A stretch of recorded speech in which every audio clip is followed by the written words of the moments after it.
stuff like that. Yeah, I'm a little worried you may get 3 out of 3 on that one. The Bulls max 1 game. 1 game. I think it's possible Milwaukee could just say, you know what? We haven't lost to you people since, like, Jordan. And they could get overconfident and lose 1 game. That's it. 1. That's what I'm hoping for. 1. Yeah. No, 1. I know you haven't been bullish on your team, to coin a phrase. Welcome to PTI, boys and girls. In today's episode, will James Harden be fine? Should we have more confidence in the Celtics than in the Nets? And how should 𝐏𝐚𝐫𝐽 feel about facing Patrick Beverley? But we begin today with the news that Paul George, the Clippers' best player, will miss tonight's play-in game against New Orleans because he is in the health and safety protocol. George has COVID. Wilbon, you always name George as a reason the Clippers will beat the Pelicans. Yeah. Where does this leave the Clippers now? In trouble, Tony. And I don't want to overstate this because I think the record without Paul George this year, they played 51 games without him. I think it was 24-27. T. Lue That's right. understands as well as any coach in the league, I believe, how to make adjustments and what to do to pull whatever is within his team out of it. That doesn't mean there's enough there to beat a New Orleans team, who I know you've been pretty high on, and CJ McCollum and all of that, and I agreed with you about that, even with no Zion forever. You know, they seem to know what they're doing and want to play together and get some things done. So, Tony, I had, as you know, the Clippers winning this. You're right. I was bullish on Paul George. I still am. But Tony, winning without your best player in an elimination game, which is what this is, a single elimination. Winning without your best player, it's just difficult. Paul George had looked good in the game since he had come back from missing all those games. Do I have faith now in the Clippers winning this game? No. Do I think New Orleans will win? Yes. But I don't think it's just to be awarded to them. The Clippers are scrappy and resourceful, and they got a damn good coach. Yeah, so you know I liked New Orleans yesterday, and I like them more today. Now, the Clippers have a couple of things that I'll talk about. They're at home. That is an advantage. And you and I have both seen in college basketball a number of times you can lose your best player and win 1 game. You only have to win 1, so it's possible. But I'm going to use that statistic that you threw out before in a different way. In the 51 games where both Kawhi Leonard, who's missed the whole season, and their 2 best players, and Paul George were out, the team was 24-27. And that may be a testimony to good coaching when you lose your best 2 players. But 24-27 ain't all that. And since the Pelicans have got CJ McCollum, they're 14-14, which is a little bit better than 24-47, just a little. He's smart, he's steady, he's a real leader. I believe, Mike, he's going to be the best player on the court tonight, and I believe Ingram could be the second best player on the court tonight. And I will just say this. This is it's bad luck for Paul George. But it is another episode of terrible luck in the playoffs for the Clippers. Ask Chris Paul about this. Yeah. The Clippers have been a bad franchise for 40 years. They've never won a title. They've never gotten to the finals, Mike. I don't believe they've gotten to the finals. No. And you know, something happens to them in the playoffs. And for Paul George, when he named himself Playoff P, it hasn't worked out in the playoffs. It has not. Has not. No, Tony, it hasn't. And they, last year they got to the conference finals. And I think that was the first time. And then Kawhi goes out. Yep. And then Paul George has a serious injury. But you're totally right about their fortunes or miss in the playoffs. Let's move to the Philadelphia 76ers and their center Joel Embiid saying he is sure that James Harden will be fine in the playoffs. Embiid said of Harden, and I quote here, he just has to be himself, not worry about people talking about pressure and whatever happened in the past, unquote. Well, about Embiid, I know you love him. Is sure Harden will be fine, but are you sure? Are you sure? No. And Embiid has to be that. I thought Embiid sounded all the right notes. You'd like to make fun of Embiid because he pops off and I think it's in good humor. It always kills me that you embrace this with Shaq and you have loved it with Shaq for 35 years. Yeah. And Embiid comes along and he does some of these same things. I love Embiid. Tony, I'm looking at this thinking. Shaq has 4 rings. Embiid has no rings at the moment. All right. I got that part. I understand he got no rings. You're right. Okay. But, Tony, I think Embiid I think he said all the things that should pump up Harden a little bit. But I think Tyrese Maxey is going to be the player for Philadelphia who has to save them, who has to come to the rescue, Embiid's rescue. Embiid has been great all season. I know you're not going to try to go counter that. And Harden, you and I, 4 games into the trade, we both said they're going to win. We're taking the Acela train to Philly for the finals. Right. You and I had that one, except we didn't have it because Harden hasn't looked any good since. Maxey is the key to that series. I don't know what's going on with Harden. I don't trust it that Harden is going to be James Harden from 2 years ago anymore, or even those first 4 games. Maybe you do, but I can't get there, and I worry about Embiid's support. Yeah, let me give some credit to Embiid. Embiid, at worst, is going to be the second-place finisher in the MVP race this year, and he's got a real good shot of winning it. James Harden has already been the MVP in recent years. These are 2 great players. I look at this series, and I look at Toronto. Toronto's got nobody that good. Toronto's got a bunch of guys, but they don't have Kyle Lowry anymore, and they don't have Kawhi Leonard anymore, and they don't have DeMar DeRozan anymore. They got a bunch of guys. To me, Philadelphia should win 4-1 at the worst. And yet, Toronto has beaten them 3 out of 4 this year, which, bothers me a little bit when I look at James Harden. James Harden, regardless of what Embiid says, James Harden is under more pressure in the playoffs than anybody in basketball, with the possible exception of Kyrie Irving. The possible exception of Kyrie Irving. And James Harden, in the games that he has played against Toronto, is averaging 15.5 points and shooting 33% from the floor. Mike, that ain't going to do it. That ain't going to do it. So I don't know is my correct answer on it. I don't know. We have both backslid off these early feelings. And let me just say one quick thing. If James Harden doesn't average 27 and 10 or 11, those are my numbers. Write it down, 27 and 10. Yeah. Toronto's going to beat them, okay? If James Harden is not great, I think Maxey's going to be the guy who emerges from this, and everybody's going to say, woo, like they did about Jamal Murray a couple of years ago in the bubble. That's my feeling, but Harden, man. I said they would win the Eastern Conference. I know. I said that. I was with you. I might very well be wrong. Woo. Yeah. Wow. Let's move to Sunday's game 1. Nets-Celtics. It's a first-round matchup, but it has the weight of an Eastern Conference final. The Nets feature, of course, Kevin Durant and Kyrie Irving, while the Celtics counter with Jason Tatum and Jaylen Brown. Boston will be without Robert Williams III, at least for the beginning of the series, and who knows whether Ben Simmons will see the court for the Nets. Tone, you've been watching these two for about a half century. Do you have more confidence in the Nets, the team of your youth, or the Celtics? Okay, so Durant and Irving have rings. We know what they can do. Nobody on the Celtics has any rings. When the Celtics get to the conference finals, and they do, they lose in the conference finals. I believe Jaylen Brown is 0-3 in the conference finals. I believe Tatum. Who am I looking at here? Marcus Smart. Tatum. Jason Tatum is 0-2 in the conference finals. In. So if you ask me a question about confidence, I'm going to say I have confidence in the Nets, but I don't really have any particular confidence in the Nets because I think over the last 2 months, the Celtics were a significantly better team. Mike, the Celtics closed 26-6. The Nets didn't do anything like that. So what I'm thinking is that the Celtics actually should win this particular series. I just got to throw the confidence part out, because I'm not confident. Confidence is tough. With any of those teams in the Eastern Conference, with any series except, Milwaukee and the Bulls, you look at the other series, you go, wait a minute. This is difficult. Nobody's going to run away with anything here. I can justifiably pick either result. So I am picking the Celtics to win this series, and I don't care how many games, 6 or 7.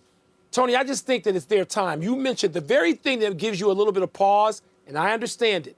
Jaylen Brown and Jason Tatum and Marcus Smart have not cashed in those opportunities. See, I think it's their time now. Just like, and I'm going a little bit crazy here, just like Scottie and Michael. They lost 3 times to the Pistons. They couldn't get past them. These guys couldn't get past LeBron in the East. But LeBron ain't there anymore, and I think it's their time. I think the Celtics will get Robert Williams back, and I think they'll go on. I think the Celtics will make a run and win the East. So confident, no, but I think I'm picking them over the Nets. So let me go backwards, because we both understand that the Celtics haven't won the conference finals yet, but this is a first-round series. They've won a bunch of first-round series. That's right. It just feels, as you say, weightier. In fact, Mike, honestly, as I look at the 8 series, not all the teams are seeded yet, but there's going to be 8 first-round series. If you ask me which is the one I'll watch, This is the one I'll watch. This to me sets up as the best series. Yeah, no this question. is the one. No Let's doubt. take a break. Yep. Coming up, the new USFL kicks off tomorrow. How does it compare to the old one? And Ja Morant has struggled against Pat Bev in the past. So, how should Ja feel about facing Pat Bev tomorrow? I totally spaced out on Jason Tatum. Totally spaced out. This is why I think about quitting every day. No, you don't. I don't know. You and Pop, and Coach K. It was the Colorado Rockies trading Arenado to St. Louis.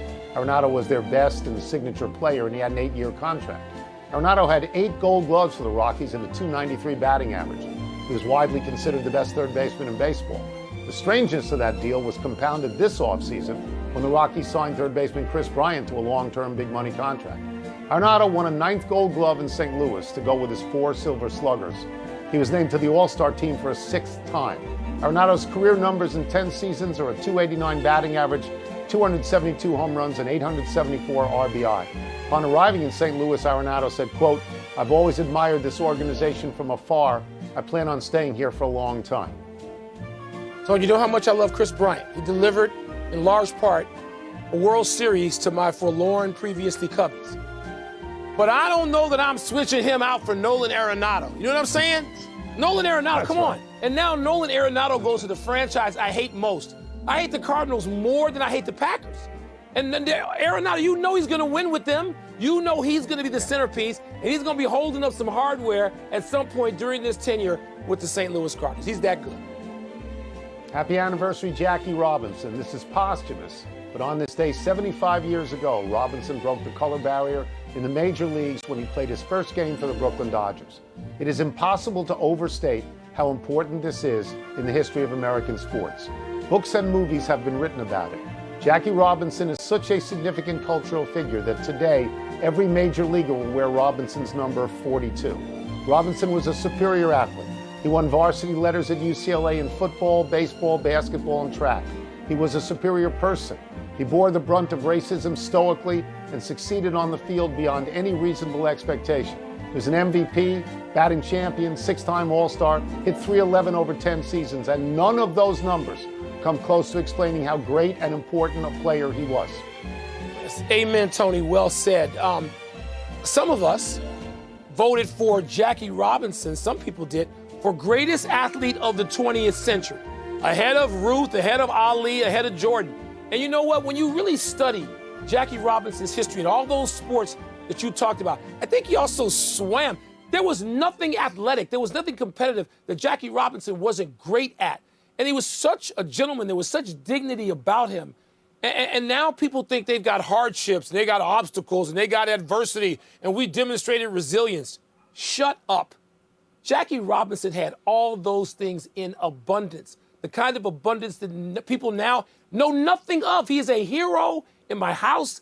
He was a hero in my home growing up, and my father and mother treated him that way. And that's the first project Matthew ever did on any sports figure was a couple of years ago on Jackie Robinson. A melancholy trails to Mike Bossy, the Islanders' great scoring forward, died last night at the age of 65. Bossy was a pivotal member of the Islanders' dynasty in the early 1980s when they won 4 straight Stanley Cups between 1980 and 1983. Bossy and his teammates Brian Trottier, Clark Gillies, Dennis Potvin, and Billy Smith, and their coach Al Arbour are all in the Hockey Hall of Fame. Bossy is the Islanders' all-time leading goal scorer. In his 10 seasons on Long Island, Bossy had 9 seasons with 50 or more goals, 5 seasons with 60 or more. In his best season, 1979, Bossy had 69 goals, which led the league. The Islanders joined the NHL in 1972 as an expansion team, and Bossy joined them in 1977. Tone, I know, and you followed those Islander teams closely. I know they had that great ensemble, and you listed all the members of it. But if we're talking about greatest player ever, and I'm going to always start with Wayne Gretzky. And with all due respect to others who've been great in the sport, it's Wayne Gretzky. Why isn't Bossy's name mentioned much higher up after that? He only played 10 seasons, and look at the offensive destruction. He tore teams up for those 10 years. It seems to me Bossy's name ought to be mentioned more frequently as one of the handful of great players than it is. I think it's because it's 10 seasons and not 14 seasons or 16 seasons. I think that's probably it. One error I said one of the recycled USFL team names is the Jacksonville Bulls. It isn't. Just the Generals, the Stars, and the Bandits, so I got that wrong. Let's go to the big finish if we could. Let's do it. The NFL Network reports that the Cardinals still haven't offered a new deal to Kyler Murray. Is that a big deal? I've been telling you for months, things aren't as everybody wants to think they are between Murray and the Cardinals. I don't know. Maybe they'll get him signed like tomorrow, but I'm a little skeptical. Colts have agreed to terms with former Defensive Player of the Year Stephon Gilmore. Is that significant? Yes, of course it's significant, but I think, I think Matt Ryan is the most significant piece there. Bryson DeChambeau had his hand surgery, could be out as long as Wilbon, and what's the word? What's first? Ja Morant should feel blank about facing off against Patrick Beverley. He should feel annoyed because Patrick Beverley is annoying. People who play against Patrick Beverley are annoyed. Most people who play with him are annoyed by him. He is a pest. He is an irritant.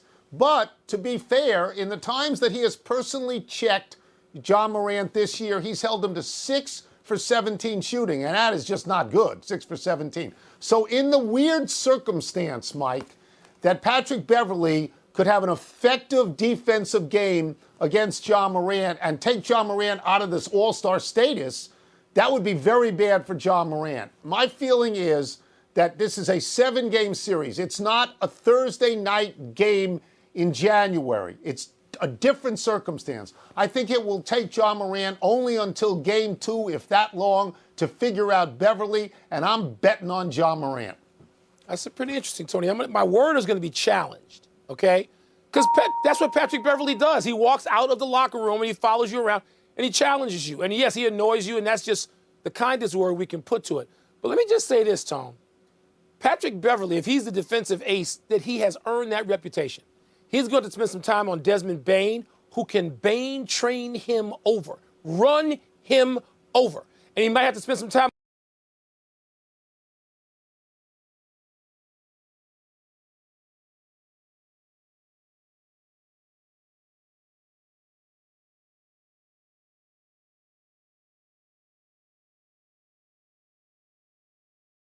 on Dylan Brooks. See, here's the problem. With that great record that Memphis compiled without Ja, that's because some other dudes are bad men. That's right. Dylan Brooks is every bit as tough and mean, as nasty as my man, Chicago's own Pat Bev. All right? And Desmond Bane is my most improved player in the league this year. That threesome, I think Pat Bev is in for his own challenges. He will challenge Ja, but he's going to get challenged too, and I ain't betting on him against those 3. Okay. Next. The new USFL will be blank compared to the original one. It will be invisible compared to the original one. The original one was actually important. Okay, people watched these games. They had great players. They had Steve Young. They had Doug Flutie. They had Jim Kelly. They had Herschel Walker. If they had stayed in the spring, they'd be operating now. When they sued the NFL, that was a big deal. I remember going to New York to cover that and write columns about it. Now, they're using the same names they used before, the Jacksonville Bulls and the New Jersey Generals and the Philadelphia Stars, but they're playing all 40 games in Birmingham, Alabama. That's not a national league. That's a corner store. And I don't know, they open tomorrow, Mike. I can't name a single player. I believe what we should Steve Young and find out if he's playing in the league. For all I know, he's playing in this league. When I heard they're playing all the games in Birmingham, I'm like, what is this, the Paul Feinbaum League? I mean, what are we talking about here? I'm not watching this junk. And it's just junk. And the word is invisible. Oh, wait, you took that word. I'm using it too. I did. Because it's invisible. Okay. It's double invisible. That's what, don't tell me about that. If you watch this, and I'm going to call you, if I find out you're watching the Paul Feinbaum League, you and I are going at it on the phone from 2,000 miles away. Don't you watch this. Herschel Walker, Kelvin Bryant, we used to go to those games. That league had people. They were good. They had good games. Craig They had some James. good teams. It was real professional. Craig This is James. invisible, and I better not find out you I'll tell you turned what. off the Celtics and the Nets for this junk. I'll just call Feinbaum and have him do play-by-play on it from his backyard. That's the final word. Let's take one last break. Still to come, where does hand surgery leave Bryson DeChambeau? All these dopes will watch any football just because it's football. I'm suspect of anybody who can only watch one sport. Get out. And is it a big deal if the Cardinals have yet to offer a contract extension to Kyler Murray? If that league stayed in the spring, Mike, they'd still be playing. They'd have played a long time.